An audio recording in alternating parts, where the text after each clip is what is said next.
Picture this. You're on a night train. It's dark, quiet, except for one guy, snoring like a chainsaw in the next bunk. Why do people snore? And why do some never stop? Here's the deal. When you fall into deep sleep, also called slow-wave sleep, your whole body relaxes, including the muscles that keep your airway open, your soft palate, tongue, and throat. Your brain still tells you to breathe, but the air now has to squeeze through a smaller gap. That vibration, that's your soft palate flapping like a flag in the wind. And that's the beautiful noise we all know as snoring. But not everyone snores. It depends on your anatomy.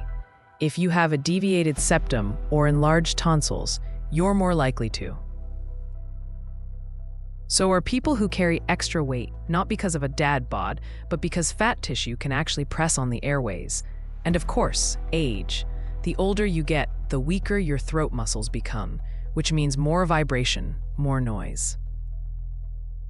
Sleeping on your back doesn't help either. Gravity pulls everything down, and that tightens the airflow even more. Now, snoring itself isn't dangerous, but when it turns into sleep apnea, where your breathing actually stops for a few seconds, that's a real problem. Your brain panics, wakes you up, and you start the whole process over again. Do that 100 times a night, and you'll wake up tired, foggy, and oxygen deprived. So yeah, try sleeping on your side. Your brain, your heart, and your roommate will thank you. And that's baby science for you.